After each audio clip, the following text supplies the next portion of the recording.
In this video, we'll complete this chapter, triangle and its properties, triangles and parallel lines. So we'll understand the concept of parallel lines here. What are parallel lines? Basically, two lines which do not intersect each other are called parallel lines. ये दोनों line है जो कितना भी बढ़ा ले नहीं मिलने वाला, यहाँ भी एक्सटेंड करेंगे या यहाँ भी एक्सटेंड करेंगे, तो ये दोनों पैरेलल लाइन है. Suppose this is L and this is M. अब ये दोनों लाइन है, इंटरसेक्ट तो ये भी नहीं हो रहा, लेकिन इसको पैरेलल नहीं बोल सकते हैं because we know that if will extend these two lines then they will intersect. इसलिए इसको पैरेलल लाइन्स नहीं बोल सकते हैं. उसके बाद एक नया कंसेप्ट है ट्रांसवर्सल्स का. So what is a transversal?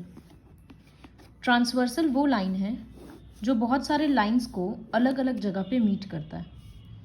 Suppose ये तीन लाइन है L, M एंड N, और T एक लाइन है जो तीनों लाइंस को अलग अलग पॉइंट पे मीट कर रहा है. तो यहाँ पर T को ट्रांसवर्सल बोलेंगे. ज़रूरी नहीं है कि लाइंस पैरेलल हो, यहाँ पर भी T को ट्रांसवर्सल बोल सकते हैं. क्यों? क्योंकि ये दो पॉइंट पे इंटरसेक्ट कर रहा है. लेकिन जैसे कि इस फिगर में है, ये दोनों को ट्रांसवर्सल नहीं बोल सकते यहाँ पर किसी को भी. क्यों? क्योंकि यहाँ पर तो एक ही पॉइंट पे सबमिट कर रहा है और यहाँ पर एक पॉइंट पे थ्री लाइंस इंटरसेक्ट कर रहा है. Therefore N is not a transversal here and here. और इन तीनों फिगर में L ट्रांसवर्सल है. Now distance between two parallel lines. दो पैरेलल लाइंस के बीच का परपेंडिकुलर डिस्टेंस हमेशा सेम होता है. परपेंडिकुलर डिस्टेंस का मतलब, जैसे ये दो पैरेलल लाइन है, इसमें एक हम लाइन ऐसे ड्रॉ किए जो यहाँ 90 डिग्री बना रहा है. ये 90. अच्छा, पैरेलल लाइन को लिखने का तरीका ये होता है, जैसे L M से पैरेलल है तो हम लिखेंगे L parallel to M.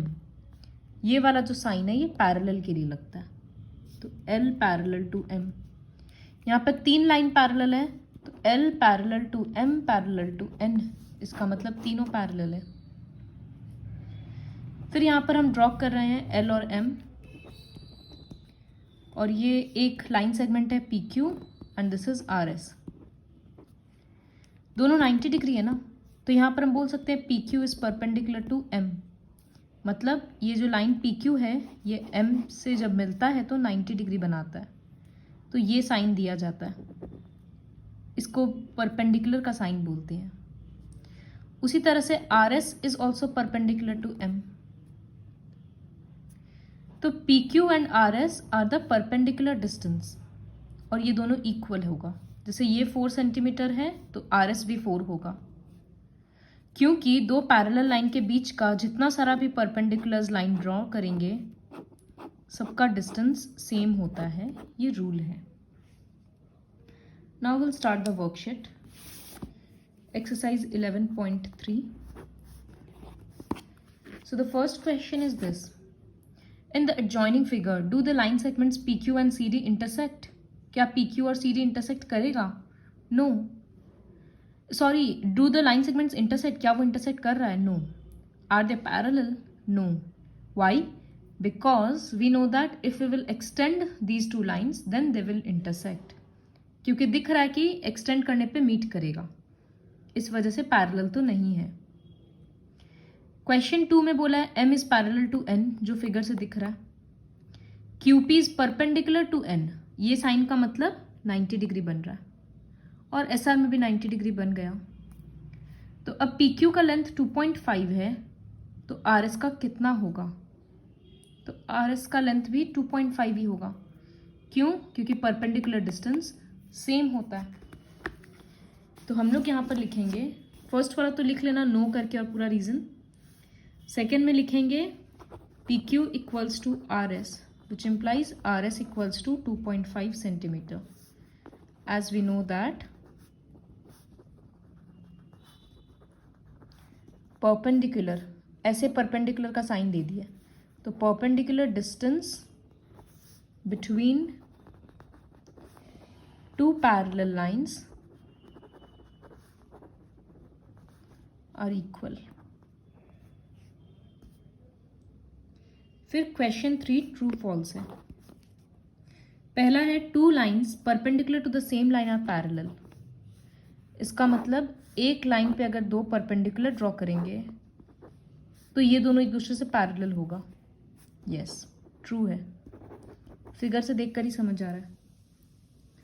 Second question है कि दो पैरेलल लाइन के बीच का डिस्टेंस सेम नहीं होता है। फॉल्स। ये भी हम लोग देखे कि distance between two parallel lines is same everywhere.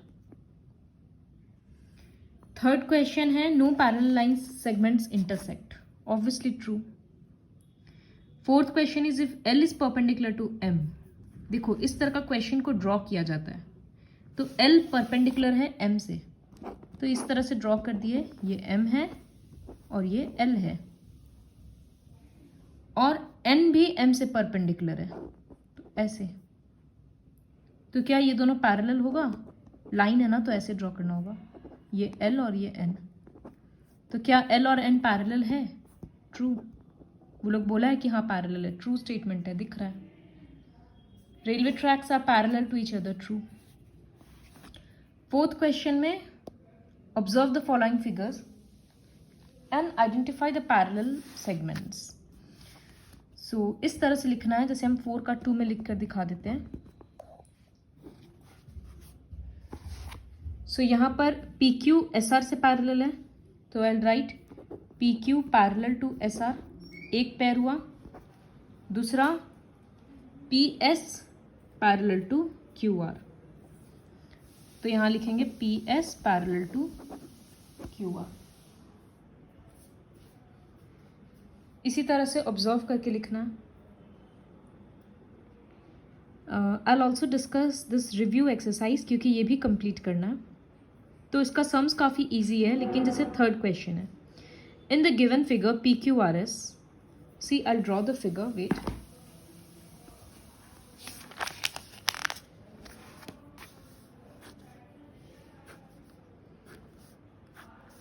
This is P Q R S. तो यहाँ पर 6 मेजरमेंट्स, जैसे यहाँ पर बोला angle S P Q plus P Q S plus S Q are,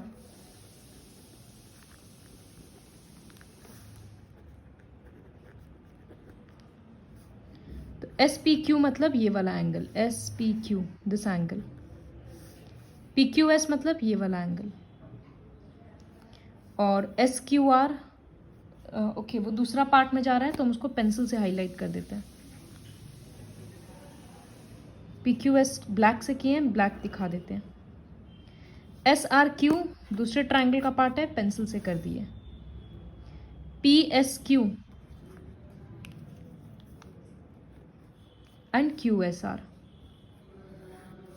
so ये 6 एंगल्स हैं। यहां पर क्या दिख रहा है कि 2 ट्राइंगल बन रहा है, तो इन तीनों का सम 180 होगा और इन तीनों का सम 180 होगा। तो ये 6 ट्राइंगल को अगर ऐड करेंगे तो ये होगा 180 प्लस 180, 6 एंगल्स को ऐड करेंगे सॉरी, तो 360 डिग्री। क्यों हुआ? Because sum of 3 angles of a triangle is equals to 180 degree. तो ये क्वेश्चन था। फिर क्वेश्चन 4, 5 तो इजी है, जैसे यहाँ पर लेंथ के बेसिस पे ट्राइंगल्स का नाम देना है, यहाँ पर एंगल्स के बेसिस पे, जैसे सब एक्यूट है तो एक्यूट एंगल्ड ट्राइंगल, यहाँ सब 60 डिग्री है तो इक्विलैटरल ट्राइंगल, इस तरह से। क्वेश्चन 7 भी खुद से करना है। C question number 8, I have to draw the figure. This is P Q R and S पे 90. This is 50 degree and the whole angle is 60. अब बोला है फाइंड RPS. RPS मतलब ये छोटा वाला एंगल, ये पूरा 60 है लेकिन ये एक पार्ट निकालना है, और PQS मतलब ये वाला। तो PQS किस एंगल का पार्ट है, किस ट्राइंगल का पार्ट है? पूरे ट्राइंगल का। तो PQS के लिए हम लिखेंगे क्वेश्चन नंबर 8 में इन ट्राइंगल PQR